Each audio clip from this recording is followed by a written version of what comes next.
News star Bharat में आपका स्वागत है। हम तो पूछेंगे। मैं हूं अजीत मिश्रा। खबरें को विस्तार से देखने के लिए एक नजर डालेंगे आज की सुर्खियों पर।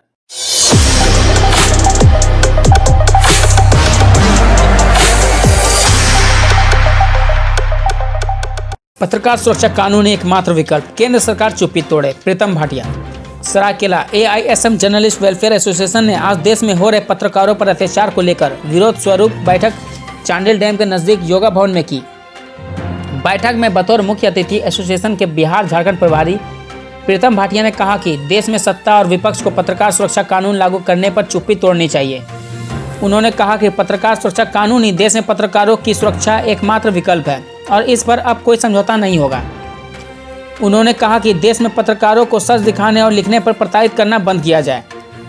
बतौर सम्मानित अतिथि शामिल प्रदेश अध्यक्ष राम प्रवेश सिंह ने कहा कि चौथे स्तंभ पर हमले सुनियोजित साजिश के तहत होते हैं और इसका देश भर में विरोध हो रहा है।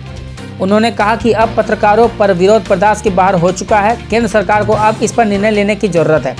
उन्होंने कहा कि एसोसिएशन पत्रकार हित में 24 घंटे तत्पर रहेगा। बतौर विशिष्ट अतिथि शामिल प्रदेश कार्यकारी अध्यक्ष शंकर गुप्ता ने कहा कि राज्य में किसी पत्रकार को खबर लिखने या सवाल पूछने पर प्रताड़ित किया जाएगा तो एसोसिएशन चुप नहीं बैठेगा। श्री गुप्ता ने कहा कि एसोसिएशन द्वारा इसके अनेक उदाहरण प्रस्तुत किए जा चुके हैं। उन्होंने कहा कि यह राज्य का पहला संगठन है जिसकी सदस्यता और बीमा निःशुल्क है। कार्यक्रम में मंच संचालन सरायकेला खरसावा के जिला प्रवक्ता अरुण मांझी, स्वागत भाषण सरायकेला शहरी जिला अध्यक्ष सुरेश कुमार और धन्यवाद ज्ञापन प्रदेश कार्य समिति सदस्य राकेश मिश्रा ने दिया। कार्यक्रम के दौरान मंचासीन अतिथियों का पत्रकार हित के कार्य को लेकर शॉल और बुके देकर रांची जिला के ग्रामीण कमेटी द्वारा सम्मानित किया गया। वहीं एसोसिएशन द्वारा जिला अध्यक्ष घोषित करते हुए दिनेश हजाम, महासचिव में मिथुन चंद्र महतो, अशोक महतो, अनूप महतो, एहसान राज, कृष्ण गोपाल, बंशीधर, रामाकांत विश्वकर्मा, गिरिनाथ महतो, मोहसिन आलम, मोहम्मद हान अंसारी और मुजफ्फर हुसैन अंसारी को मनोनीत पत्र सौंपा गया है।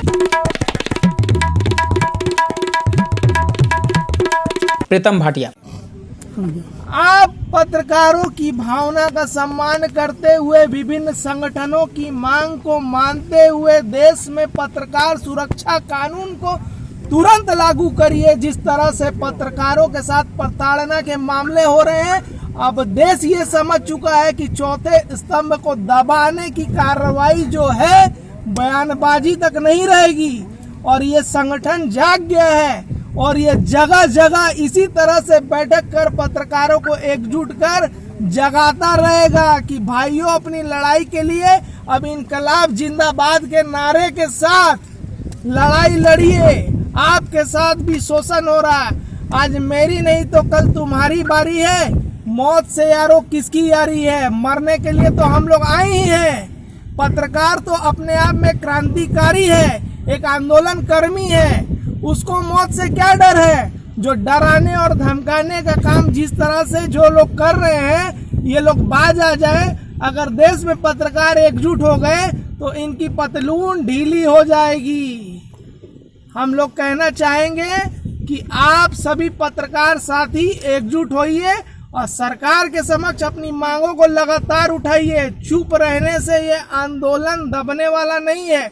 आप अपनी सरकार तक जो है लगातार बात को उठाते रहिए, लगातार आंदोलन करते रहिए, लगातार बोलते रहिए। पत्राचार के माध्यम से, सोशल मीडिया के माध्यम से अपने आप आवाज को बुलंद करिए, जगाइए सरकार को। इसी उद्देश्य के साथ आज हम लोग आए हैं। जो देश में पत्रकारों का शोषण हो रहा है, अत्याचार हो रहा है, हमले हो रहे हैं, एक तरह से हमने इस क्रांतिकारी भूमि से जो है उस आंदोलन का आगाज कर दिया है और हम लोग चुप नहीं बैठेंगे। लगातार इस मामले को जो है हम लोग उजागर करते रहेंगे। सर, आज हम सभी पत्रकार, पूरे देश के पत्रकार चाहते हैं कि अर्नब गोस्वामी के साथ जिस तरह से उनको गिरफ्तार किया गया, क्या यह मानवाधिकार का उल्लंघन नहीं है?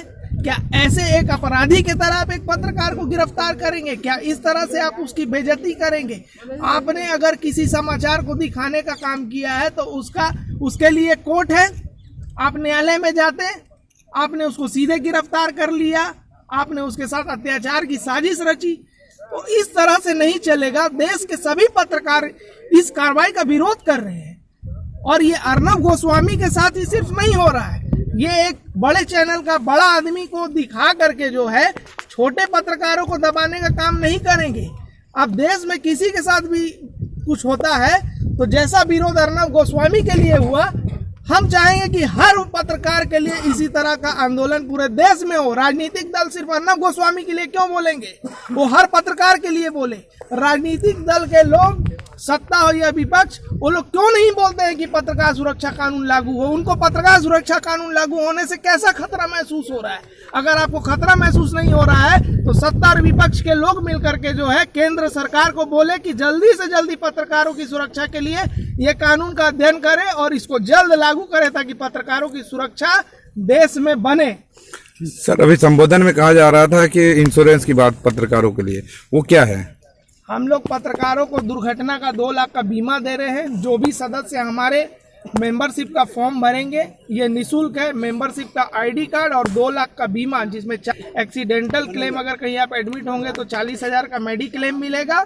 और जो है आपको 2 लाख का दुर्घटना में अगर कोई पत्रकार जो है साथी हमारा नहीं हमारे बीच रहता तो उसके नॉमिनी को जो है 2 लाख का बीमा दिया जाएगा।